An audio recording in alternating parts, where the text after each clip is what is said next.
Sejam todos bem-vindos ao Porto de Ideias, esse podcast fenomenal, hoje com grandes participações especiais do Banco do Brasil e Accenture, uma iniciativa aí do Conecta BB, para poder trazer, muita coisa, muita coisa mesmo aqui pro Porto Digital, nessa programação fenomenal e praticamente eterna.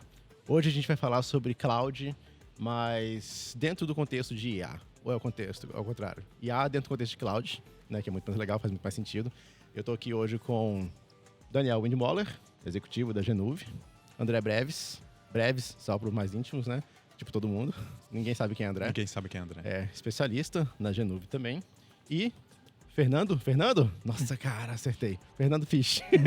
Eu só lembrava do Fisch. Cara, que é o primeiro nome? Eduardo? Não, Fernando. Sou igual a Breves. Fernando Fisch. Da Accenture. Quem é você na Accenture, Fernando Fisch?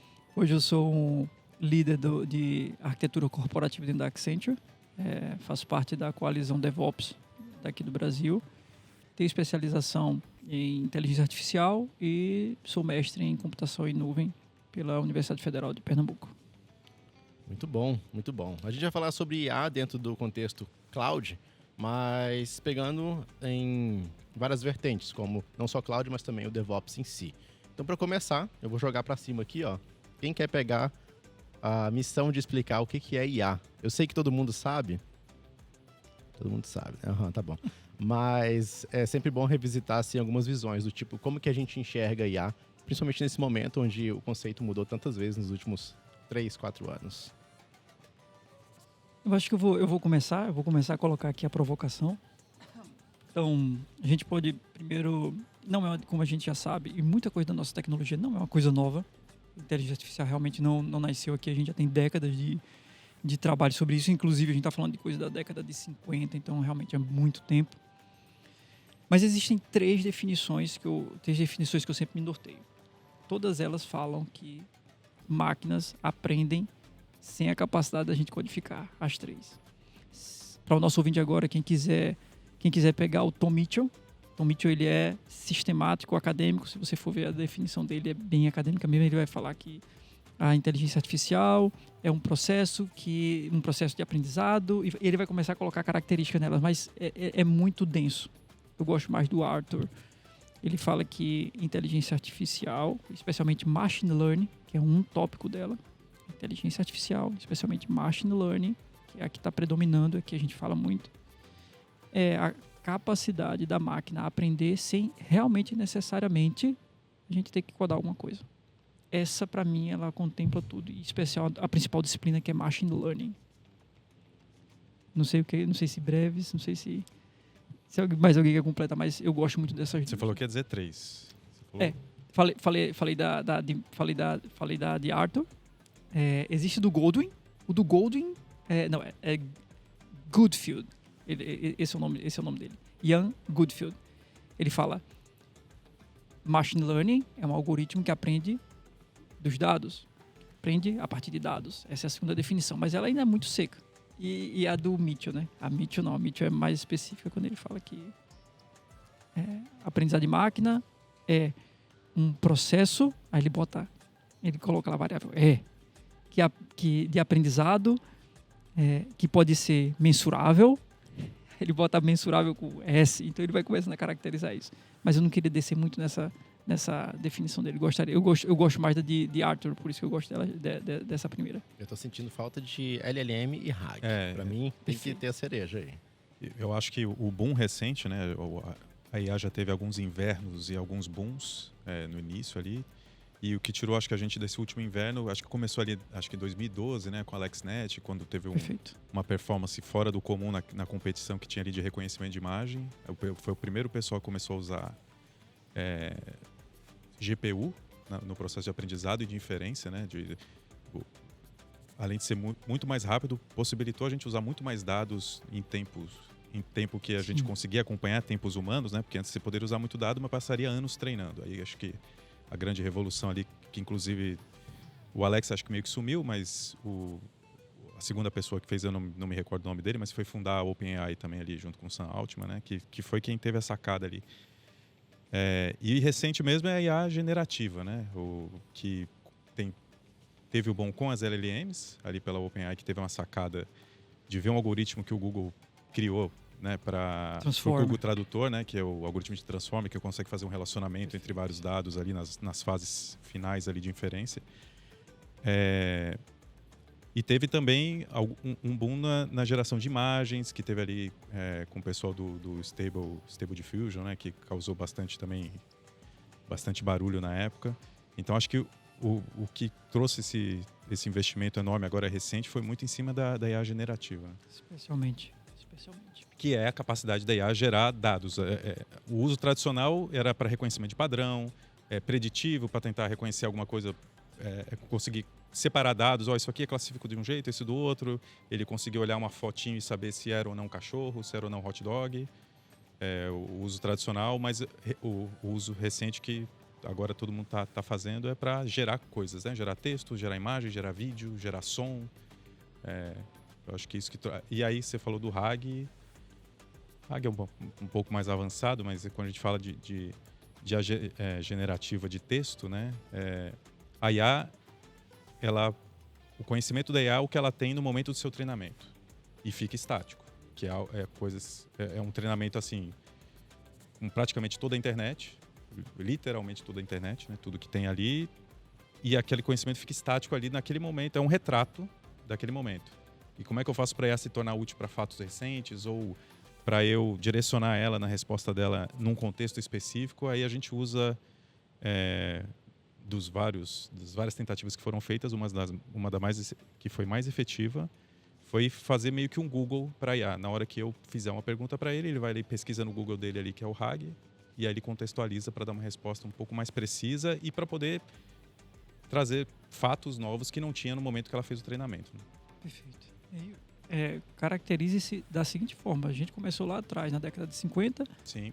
Eu falei ali da principal da disciplina que a gente fala que é Machine Learning, que é muito falado, mas a gente está falando lá do início, Perceptron, sempre houve a ideia de você ter realmente máquinas com inteligência, e aí você tem aqui o Brevis descendo nesses sistemas mais quentes que estão agora e que revolucionaram. Inclusive, é por conta desses sistemas que o Brevis trouxe aqui, que está surgindo um novo tema com Andrei, o cara da Tesla. A gente está falando de software 3.0, porque software muda constantemente, naturalmente, mas a gente está falando agora de software 3.0, por conta dessas tecnologias que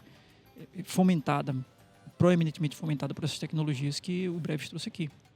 E a gente está falando que pessoas vão parar de desenvolver, isso é que algumas pessoas da comunidade, pessoas vão parar de desenvolver em uma linguagem mais estruturada, que é um subcontexto dentro da nossa linguagem natural, para desenvolver em linguagem natural, meu amigo.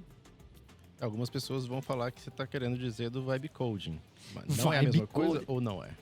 Perfeito. O vibe code foi inventado, foi cunhado, e a comunidade reconhece isso pelo Andrei, ok? Então foi ele que cunhou isso. E sim, vibe coding faz parte disso, mas esse tema é uma revolução intrínseca. Hoje eu vou sentar aqui com o Ariel, com Brevis, e Brevis vai dizer assim: Fish, eu quero fazer um protótipo. Eu quero fazer um protótipo agora para que rode em mobile, que rode em programação funcional, e você vai fazer isso e vai sair um protótipo aqui. E cara, assim, eu estou falando 1 hora, porque a gente já está com tudo estruturado, pode ser mais ou menos, mas vai sair porque dá para fazer isso hoje, tá certo? E esse é o tópico software 3.0 que está se falando hoje na comunidade de engenharia. Eu entendo que a gente está fazendo grandes experimentações, né? Tem muita gente com grandes expectativas do que vai ser possível fazer com IA, mas está no início. Na minha visão, assim, quando fala de vibe code, né? Que vai na vibe ali, vai no flow ali, você vai pedindo para IA, faz tal coisa, tal, e você acaba... Na ideia na concepção original do vibe code, você nem olharia para o código, você olha só para o resultado do que está sendo feito, né? Você não está olhando se o código está bom ou não, você está olhando, mandei fazer uma tela de um jeito, tá do jeito que eu pensei que ela deveria ser, então vou seguindo. Agora faz uma resposta de um jeito, tal, você vai pedindo para IA. Mas ela está resolvendo hoje o primeiro problema de desenvolver de software que eu entendo, né? Que é ter a primeira versão. Mas software que apoia negócio, software que a empresa precisa ali, a primeira versão é só o início de tudo, né? A gente precisa manter software, tem um ciclo de vida todo aí que... Os requisitos evoluem, a gente fala muito, quando fala de ágil, fala muito de MVP, então ali, hoje em dia, o que está se vendo é que ela funciona bem para trazer o MVP, mas não sabemos ainda está em estudo, né? Como que esse software vai ser para se manter o software, né? Como é que, se a IA vai conseguir apoiar nisso, se é um software que essa primeira versão é manutenível, se tem segurança suficiente. A gente tem casos de vários tipos, né? Tem casos assim de CEO empolgado que mandou embora esse caso ficou famoso lá no Sim. X, né? Mandou toda a equipe de desenvolvimento dele, depois teve que recontratar tudo, porque o pessoal começou a atacar de tudo quanto é jeito, porque não tinha segurança nenhuma nessa primeira versão. E software, a sua própria natureza, que levou aquela reunião da ONU, lembra daquela reunião da ONU lá atrás, naquelas décadas 60, na década de 70 ali, não de 70, foi até antes, porque foi ali pós-guerra. Então o pessoal disse, meu amigo, a gente vai ter que organizar software, porque esse negócio aqui a gente pede, falando de forma didática, pessoal, a gente pede banana e lá no final sai manga, meu amigo. A gente precisa pelo menos saber se sai alguma coisa, que já vai sair pão, não vai sair mais nem Mas fruta. isso no software que as pessoas faziam, né? Software que as pessoas faziam. É. Qual era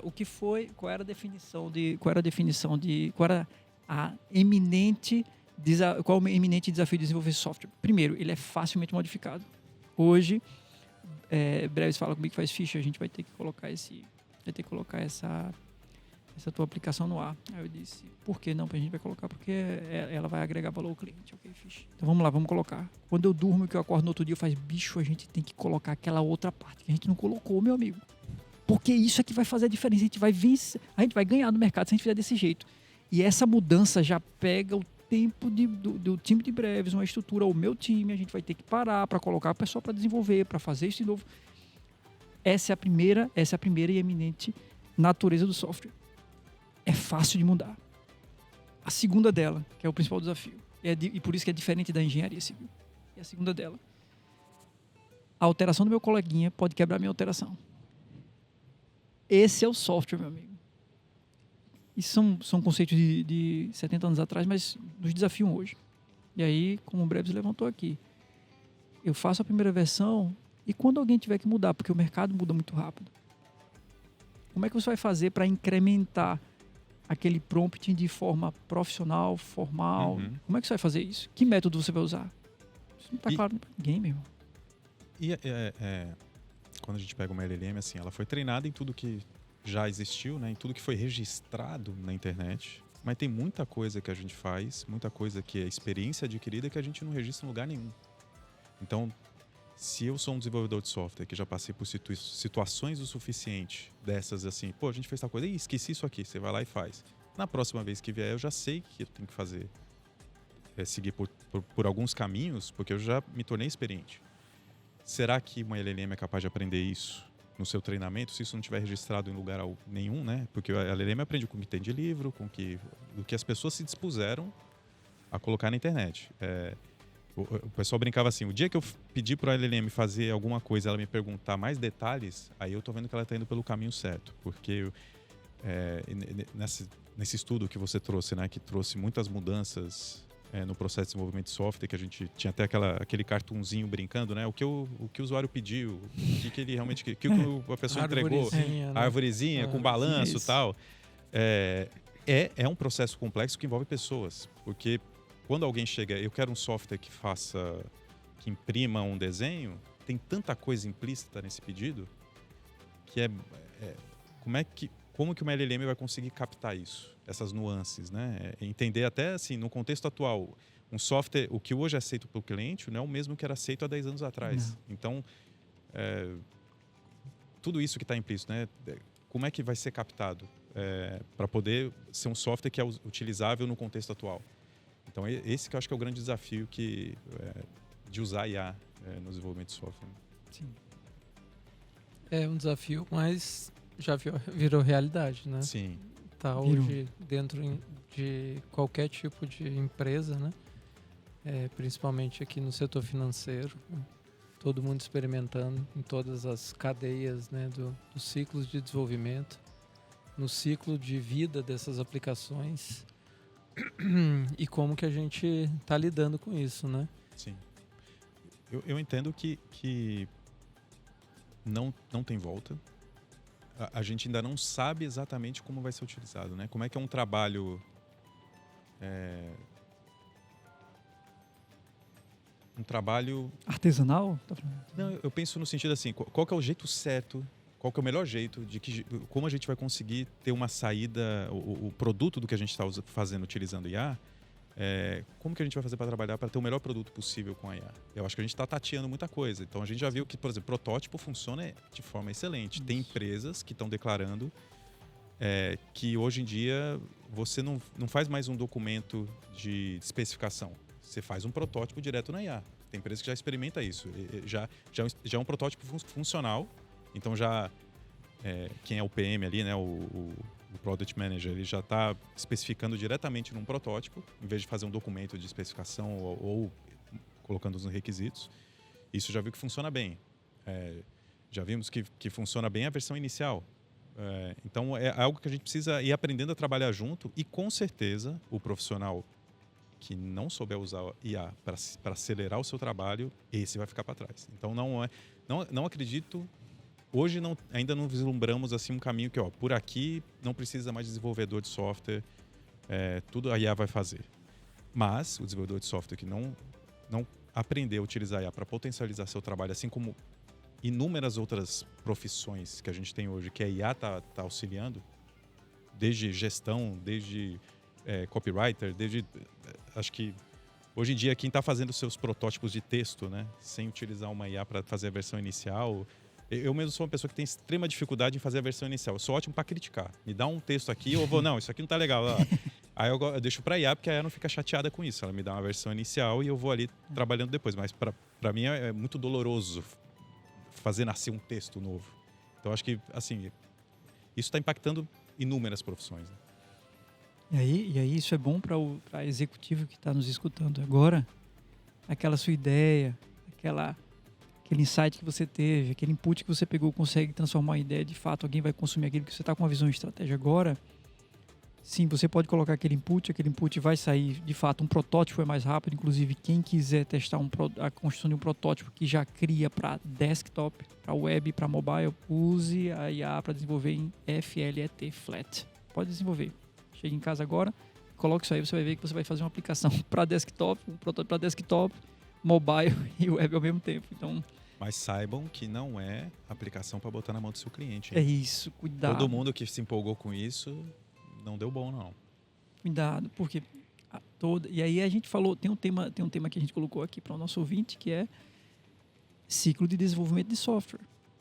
Ciclo de desenvolvimento de software assim como outros produtos, a engenharia de software a gente também tem, e o ciclo de desenvolvimento de um produto de software é, de fato, todas as etapas da nossa cadeia até o software estar disponível para uso e, finalmente, quando ele decomissiona, porque não faz mais sentido ele ficar vivo.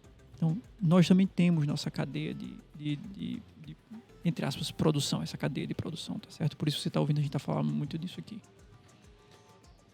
Que diga-se de passagem, é algo até recente na profissão e recente na história humana, né? Você trouxe até os casos do estudo ali que teve, quando a gente começou a olhar para o desenvolvimento de software como uma profissão específica, né? Porque acho que acontece raras vezes na história humana, mas surgem novas profissões e a gente precisa aprender como é a melhor maneira de trabalhar com aquilo, né? A gente se inspirou em arquitetura de engenharia civil, né? Engenharia civil. A gente se inspirou em várias outras profissões, viu que funcionava, algumas coisas não funcionavam, até criar algo que, na história recente, né? Desenvolvimento ágil, mais recente ainda a questão do DevOps. A gente viu que funciona bem para essa profissão, inclusive o suficiente para inspirar outras áreas de conhecimento para utilizar o ágil, né? A maneira de nasceu com o software. Na verdade, a inspiração do ágil foi o processo de produção da Toyota, né, de carros e tal, mas Exato. Se aplicou ao seu software, evoluiu bastante naquela área e hoje é utilizado para produtos que não necessariamente precisam de software, né?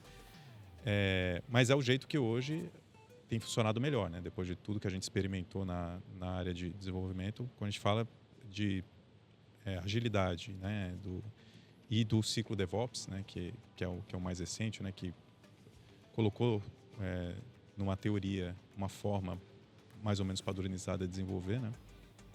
É o que tem funcionado melhor hoje, né? Não Sim. sei se vai se manter com a IA, se a gente não vai ter algumas fases diferentes, a gente vai, com certeza vai ser influenciado. Né? Pensando agora no que você falou, Breves, eu fico olhando, eu fico imaginando como é que a gente vai conseguir. E aí, basicamente é o seguinte, software é automação. Vamos olhar assim, vamos seguir para nosso coração cientista, né? Software é automação. No final do dia, você, Ariel, todos estamos aqui e há uma necessidade eminente de coisas de automação. Hoje eu não quero mais frear meu carro sem uma versão da Bosch 3.0 do freio dela. Talvez freie melhor agora com 3.0 do que com 2.0. E aí eu fico imaginando um módulo de freio, um sistema de freio 2.0 fazia o que o 3 faz melhor, entendeu? Não sei, talvez freie melhor, talvez agarre o chão melhor. Mas hoje a gente quer software, a gente quer automação. Hoje a gente quer... Vamos lá, a gente está falando de social media, a gente não consegue mais falar de alguma coisa sem pensar em social media hoje em dia. A gente não consegue mais pensar nisso. Então, à medida que a gente vai evoluindo, software vai atendendo nossas necessidades. E a ideia de ter esse produto é como é que eu faço para a inteligência artificial, isso é uma visão positiva, como é que eu potencializo o meu time, a minha estrutura, nosso corpo de talentos, para que ele consiga aumentar a sua produtividade. Me permitam falar assim, tá? Estou falando de aumentar a produtividade, porque no final das contas, se a IA não está me ajudando no meu trabalho para produzir com mais, utilizar meus princípios, meu conhecimento, minha articulação, não está fazendo o papel dela. Aí vai começar aí, cuidado, você ouvinte, para não cair dizendo que você está investindo centenas de dezenas de reais nesse negócio e quando chegar no final do ano, no relatório final, você não está produzindo nada, entendeu? Isso é um cuidado que a gente tem que ter. E é isso que Breves colocou aqui. Está muito novo, então só tome cuidado. Mas por que eu gosto de podcasts embasados como esse? É fundamentalmente porque a gente está indo passo a passo. Eu estou falando aqui com arquitetos, estou falando aqui com engenharia. E aí a nossa preocupação é que isso realmente funcione. Nós somos assim. Nós somos muito metódicos, nós somos assim. Então, nossa preocupação é como é que eu vou fazer, e aí de novo pensando no ciclo de desenvolvimento, é tudo, geralmente ferramentas, elas suportam processos. E aí se eu colocar a IA nesse tema de ferramenta, nesse momento eu ainda posso colocar. Então se eu colocar a IA como uma ferramenta para auxiliar meus processos, eu começo a ter um vislumbre. Quais são os processos que isso aqui pode fazer, ou que ele pode suportar para me apoiar. Veja, eu não estou tratando aqui que a IA, ela mesmo se constrói. Né? A gente ainda não tocou nisso no podcast, certo? Isso aqui é para depois. A ideia agora é quais são as oportunidades que, olhando ela como uma ferramenta, você consegue melhorar o seu processo de desenvolvimento. E aí a nossa cabeça começa a ferver. Sim. Né? No ciclo ali do planejamento, essa questão de prototipação e tal, isso acelera muito, né? a entrega, a utilização dessas ferramentas, mas nos próximos ciclos também, né? Pode ser que a IA não tenha construído um código que eu vou levar para a produção ainda, mas ela me ajudou a ganhar bastante tempo na prototipação, para daí eu entender que aquilo o que eu preciso fazer, eu posso usar ela como uma ferramenta também para me ajudar a codificar, e não codifique para mim, mas me ajude a codificar. E nos próximos passos do ciclo também, para testar. Acho que qual é o desenvolvedor Geração de massa de teste. Né? Qual é o desenvolvedor que gosta hoje de preparar massa de teste, cenários de teste? Leva tempo, é um negócio chato, mas que tem que ter. Não tem como. Então, assim, ferramentas de IA, acho que é isso que você falou, né, Fish? Ela hoje não está, a IA não está preparada ainda para eu faça um software para mim para resolver o problema A do meu cliente. E eu vou botar isso em produção direto e ela vai operar para mim. Não, tá longe disso. Mas a gente sim tem condições, e hoje no banco a gente já tem feito isso, de nas etapas do ciclo a gente usar a ferramenta da melhor maneira para acelerar o trabalho da pessoa naquele ponto daquele ciclo. No final do dia, um ciclo que eu demoraria X, eu posso reduzir por dividir por 2, por 3, e acho que é aí que é o ganho de produtividade, usando o que a gente tem hoje disponível, né? Wendy, você tem visto que engenheiros mais experientes usam com mais produtividade a IA do que engenheiros que estão começando agora? Você consegue Fala ver na isso? ETEC essa semana, por coincidência. O nosso diretor falou a mesma coisa que você falou. Vocês estão vendo O isso? meu né? chute é repertório, tá? O meu chute é a explicação. O meu chute do que explica isso aí é repertório. Se você não tem repertório, a IA é inútil na sua mão. Então, Sim. Faz sentido. A IA por sozinha ela não faz muita coisa, né? Ela precisa muito do humano para direcionar ela. Ela é um grande catálogo de tudo que já foi produzido de conhecimento e registrado, mas ela enxerga conexões que a gente não enxerga, até porque ela tem uma capacidade de processamento infinitamente maior que a nossa, né? Ela enxerga correlações e faz ligações para assuntos. Mas com tudo isso, se você fizer uma pergunta genérica, até pela própria natureza do algoritmo, que tem um tanto de aleatoriedade, né? Tem muita coisa randômica que precisa acontecer para parecer que é humano, né? O grande salto a grande sacada que o pessoal teve nos volumes das LLMs foi justamente botar uma pitada ali de aleatoriedade, que aí ficou parecendo muito mais humano do que uma máquina falando. Mas sem um humano ali para direcionar, ela não consegue ir muito longe. Então é uma parceria que a gente faz ali. A IA sozinha não consegue muita coisa, mas a gente ali direcionando, ela vai para onde a gente precisa que ela vá, né? E eu acho que hoje, como o Ariel puxou, né, a questão do repertório realmente é o que precisa para poder direcionar. Se alguém totalmente cru em tudo e pedir algo para IA, você não vai. Hoje em dia não dá para, por enquanto, né, não dá para a IA não ter o fator humano ali avaliando, né, fazendo um segundo olhada ali para ver se o que ela está trazendo é realmente o que precisa sair, né? Então hoje ela ainda precisa de uma supervisão humana, né? Ainda o pessoal coloca ali nas ferramentas que tem hoje é o human in the loop, né? Sempre tem que ter uma fase em que o humano verifica.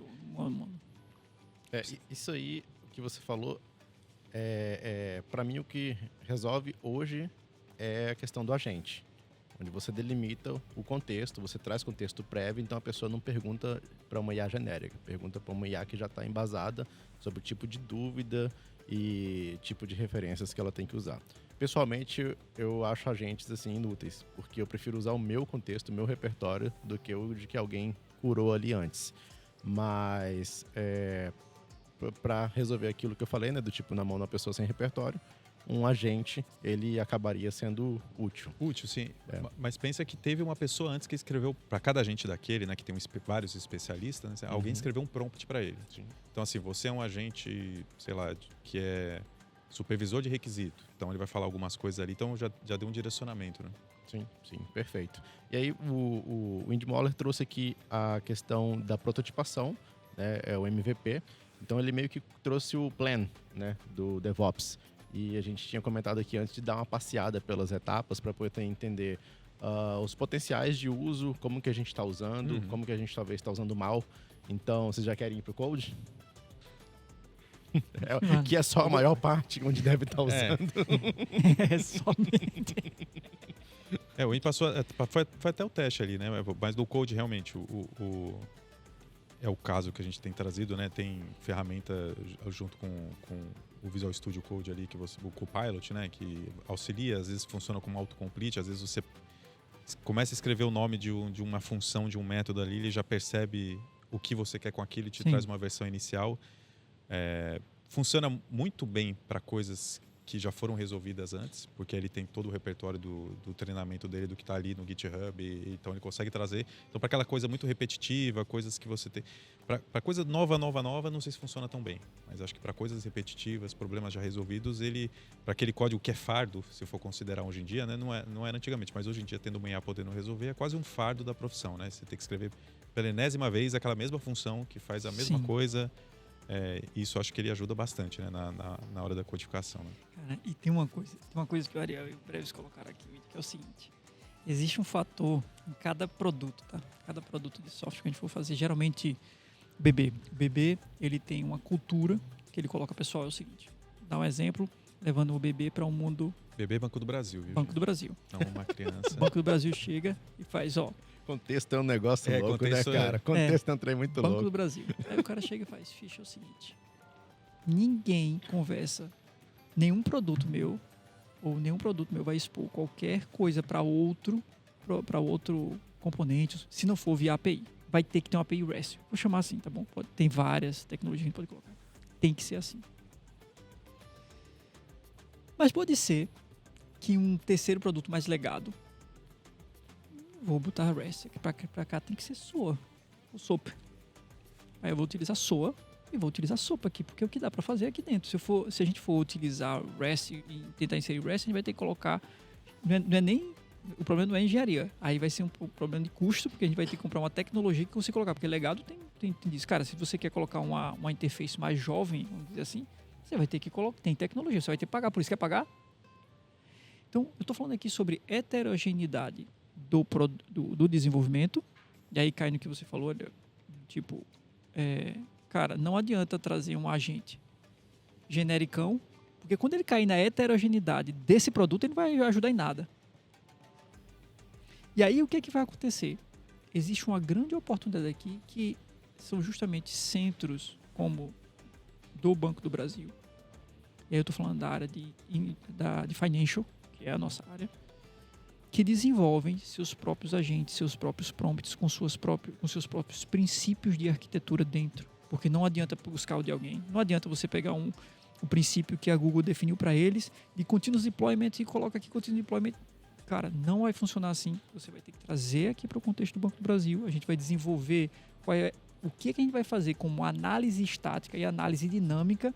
Esses agentes vão ter esse tipo de conhecimento, vai ter um tipo de auditoria e depois a gente vai lançar ele para você usar.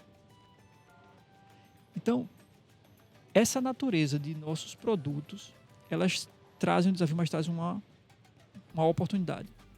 E aí é onde vem essa especialização desses benditos desses agentes. E a gente está falando agora de agentes inteligentes, tá, pessoal? Agentes de IA. Aí vem uma especialização. E aí, meu amigo, aí todo de novo, análise estática de código. Quando você vai fazer análise estática de código, geralmente um Sona, aquele Sona que a gente sempre usa, o Sona, o bom, velho e super poderoso Sona, ele tem uma análise do estado atual do seu código. Você fez o commit do seu código, aquilo vai ser analisado naquele momento e ali vai ser passado uma análise para saber como é que está. Eu tenho um histórico aqui dentro, eu sou o Sona, faço um histórico. Um agente, companheiro ou companheira, ele é diferente. Um agente, ele tem um histórico de todos os códigos que quebraram, se você puder fazer isso.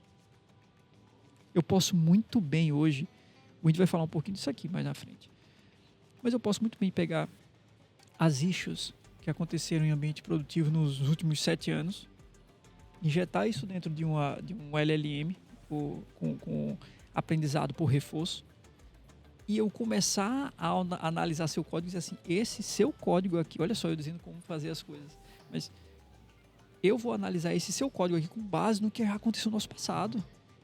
Esse código não vai entrar em produção, não.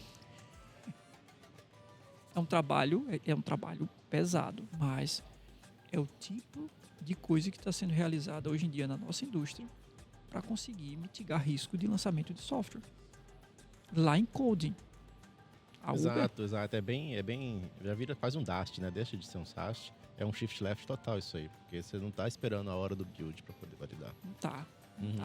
E aí a Uber, como a gente comentou logo cedo aqui, a Uber começou a dizer assim, ó, eu estou utilizando agentes, ok? Encapsular, né? Vou trazer agentes agora porque a gente capsula aquilo ali. Mas eu estou utilizando LLM aqui, mas eu também estou utilizando as antigas ferramentas da gente, o linter, para colocar em IDE. E aí tem um ponto importante que eles estão colocando tudo na IDE. Eu estou na IDE, Breves. Eu não preciso sair daqui para dizer assim mesmo, esse teu código vai explodir, boom, explodir produção. Entendeu? Vai explodir produção. Você não precisa nem sair da sua IDE, ele vai dizer isso para você ali já. Mas vai explodir. Eu acho que eu não vou botar isso aqui em produção, não. É melhor você tirar isso daí, meu amigo. Então você consegue fazer isso na IDE hoje. Antigamente, quando a gente desenvolveu um negócio desse, a gente tinha que falar com hoje ainda, assim, grandes parceiros, mas ó, tem que falar com a IBM, porque a gente vai desenvolver na ideia dela, não é assim, tem que a gente teria que entrar em contato com os proprietários para eles conseguirem fazer isso. Hoje isso é mais fácil em todas as vertentes, todas as dimensões. Em todas as dimensões. E, inclusive, tem um colega nosso lá do banco, o Igor Regis, que ele está fazendo mestrado hoje nesse tema, de avaliação de qualidade de código. Você trouxe o Sonar, né? Avaliação da qualidade de código usando LLM. Então, é um campo de estudo ainda aberto, né? Que o pessoal está explorando. Mas, né?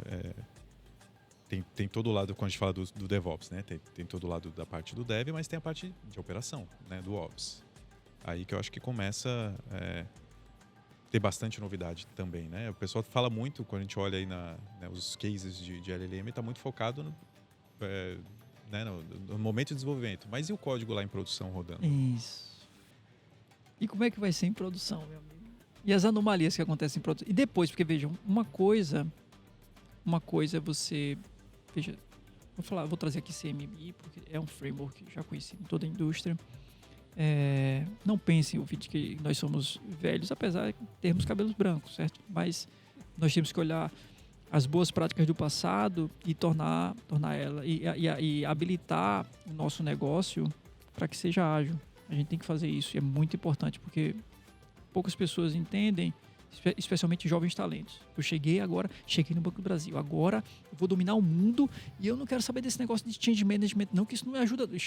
Não diga isso não, segure o coração, porque não deixe de pensar em reduzir time to market, não deixe de pensar nisso. Mas azeite, porque você não pode, a gente não pode deixar você chegar em produção com um código sem auditoria. Eu tenho leis, eu tenho SOX. Se não tiver uma rastreabilidade da esquerda para a direita, eu não vou conseguir rodar. Vão chegar na minha casa. E, em último estágio, eu vou pagar um preço por isso. Não vai. É assim que a economia, é assim que o negócio em financial funciona. É por confiança. Então, querido jovem talento, seja super bem-vindo e venha me ajudar a azeitar todo esse processo para correr o mais rápido possível, que eu quero correr com você. Esse é um ponto importante que você precisa escutar. E agora a gente tem um colega novo no jogo. Nossos métodos usam IA. Nosso método agora não é mais usando humanos, não é mais trabalhando com humanos. Nosso método agora é trabalhando com humanos e máquinas. A gente consegue fazer isso, vai fazer um negócio show. Precisa de você. Não deixa acontecer como o caso recente aí da IA, que apagou todo o banco de dados de produção, colocou dados fake para fingir que não tinha acontecido a IA. Ele falou, não deu nada não, tá aqui. Botou um monte de dado fake, não sei se vocês acompanharam.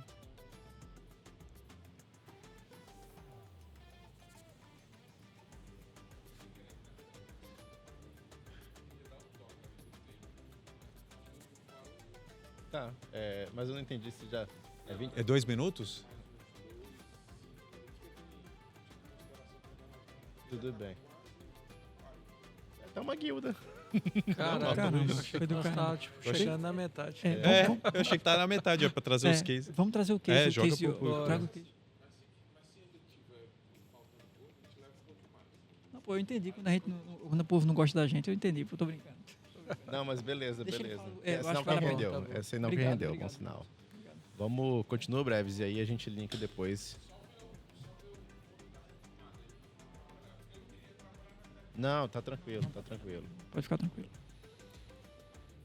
Mas não podemos esquecer do case recente que teve da IA, que apagou os dados de produção, do banco de dados de produção, e ainda colocou lá de novo dados fake para fingir que nada aconteceu. Então, realmente, porque tinha acesso, não tinha um controle de mudança, por exemplo. Então, realmente, ali na parte do release, quando a gente vê no ciclo DevOps, né, na hora de fazer release ali, deploy, a gente precisa do controle de mudança, sim, porque o dado de produção é o ganha-pão da empresa, né? É onde está o... Mas tem também, né, depois, tanta operação, monitoração, né, que a gente tem casos, inclusive, que a gente tem experimentado lá no banco. Né? Sim, com certeza. Né?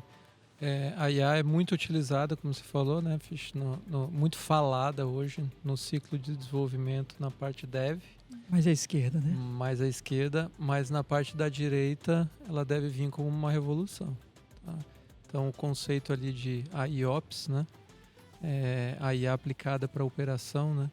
Hoje no banco a gente tem desenvolvido alguns cases de, por exemplo, bots que num primeiro momento nos ajudavam a categorizar issues. Então eu tenho problemas acontecendo, desenvolvedores acionando a gente, N times ali embaixo especializados por cada domínio. No começo era só um categorizador, distribui para quem for. A gente foi evoluindo esse modelo e hoje esse modelo consegue responder como um primeiro nível para a gente, tá? E diminuindo bastante o transbordo humano para casos de operação mesmo. E a gente está evoluindo ele, a gente especializou ele num agente. E a ideia é que a evolução dele, né, hoje ele sugere alguma coisa para um humano tomar uma ação. A ideia é que no futuro a gente especialize para ele mesmo começar a tomar as ações. E pensando na infraestrutura como um todo, né, a gente tem muita coisa legada, não só no banco, mas diversas empresas têm sistemas legados, né, que, sei lá, uma década atrás tudo era feito manual, tudo era feito através de ticket. Eu vou provisionar uma infraestrutura de um servidor para rodar web, por exemplo. Era um ticket para pedir um IP, um ticket para pedir uma máquina virtual, um ticket para isso. Demorava um tempo enorme e acabava que não tinha uma padronização muito grande, né? Então, a automação veio muito forte também na última década para revolucionar isso. Então, hoje no banco, a gente tem a nossa infraestrutura toda padronizada, toda como código, toda tagueada, toda linkada com as nossas ferramentas de compliance, de segurança, e que estão nos permitindo agora começar a explorar as questões de IOPS. De eu conseguir chegar num ponto onde eu vou conseguir olhar ali para minha infraestrutura e olhar os N agentes que eu vou ter, um agente para banco de dados, para storage, para redes, para isso. Conseguir enxergar eles tomando conta do ambiente. Então, acho que esse é o norte que a gente segue, né? Estamos assim já? Não, mas... Uma jornada, né? É uma jornada. Então, começamos com esses agentes agora aqui, principalmente na parte de Kubernetes, né? De orquestração de containers e tal, que a gente cuida. Mas a ideia é que esse modelo está expandindo.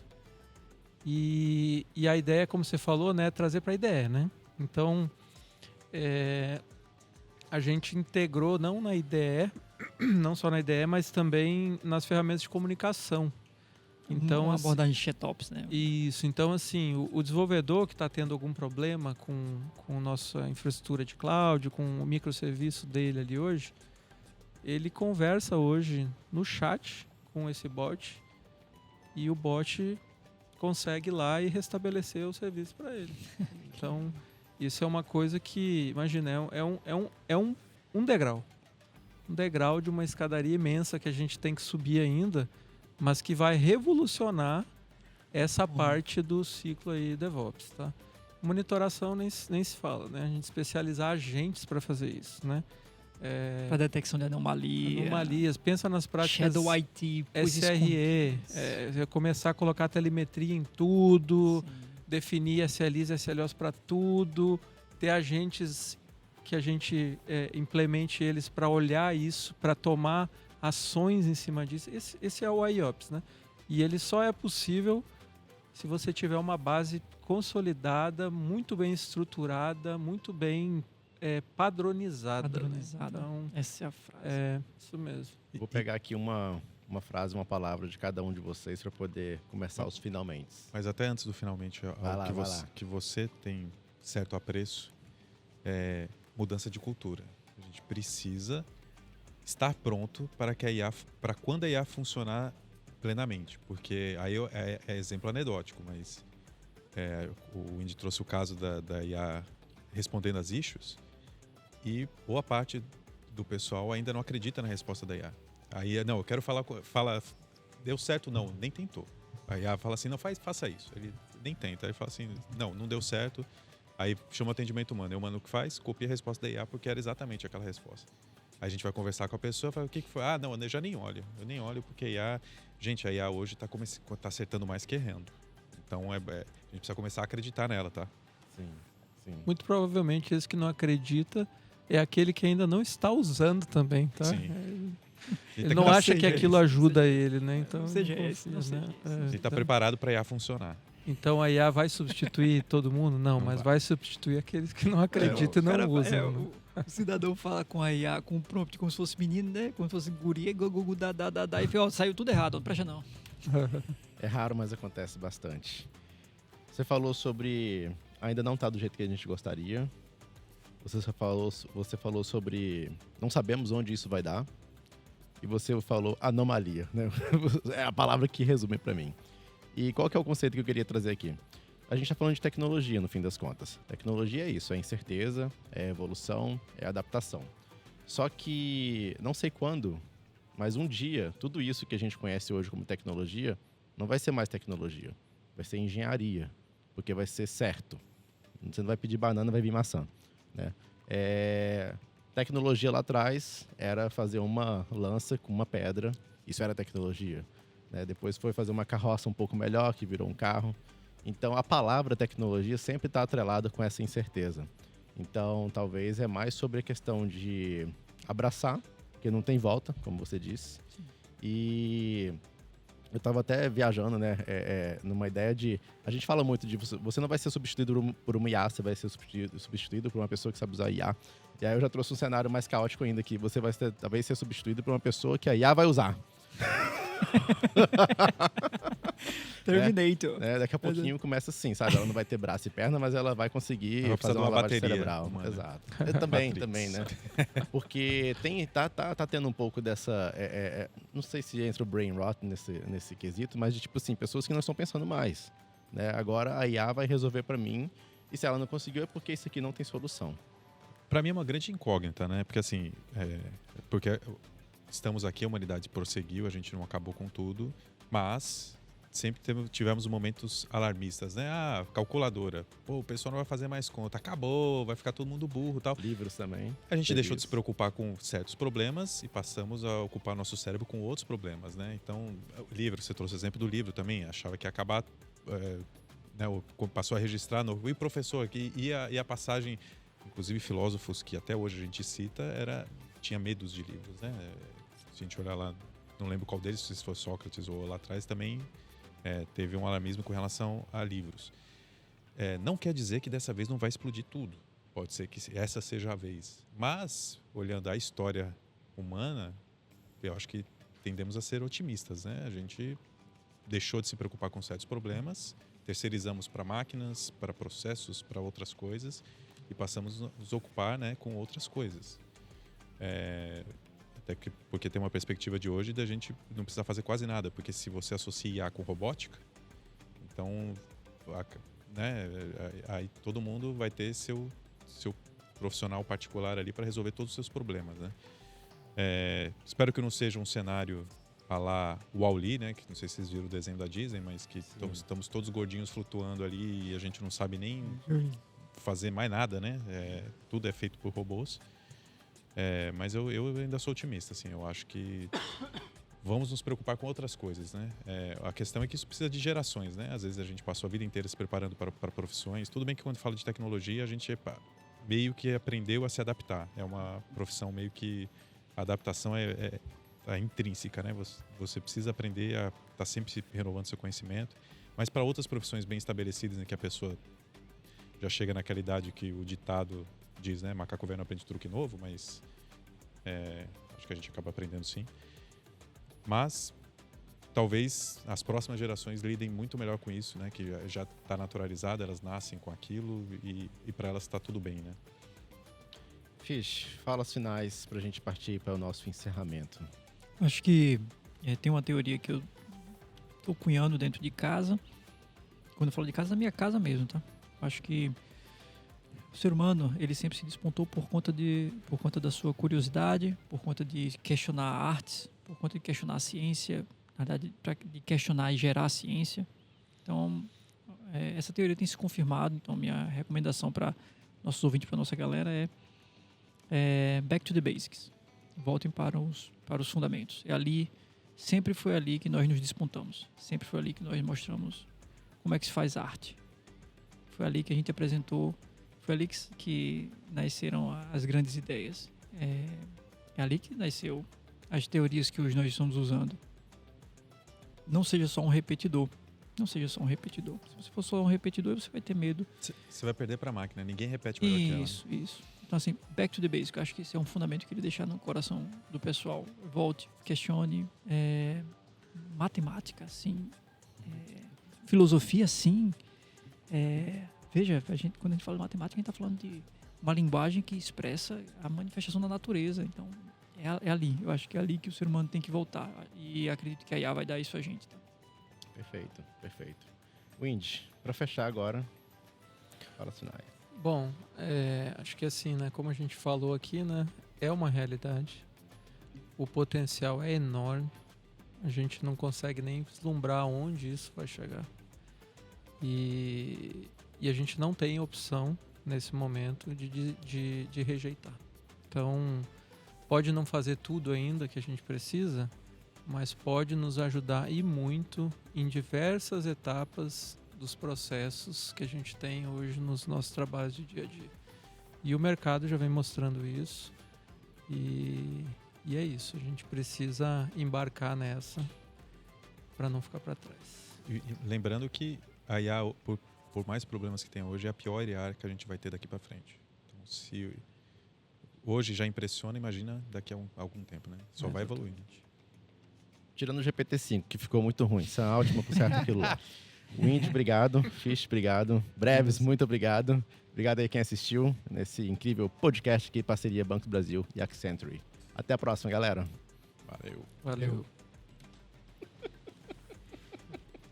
Nossa, foi muito rápido. Eu achei que tava na metade ainda. Eu Eu também achei. Foi ótimo.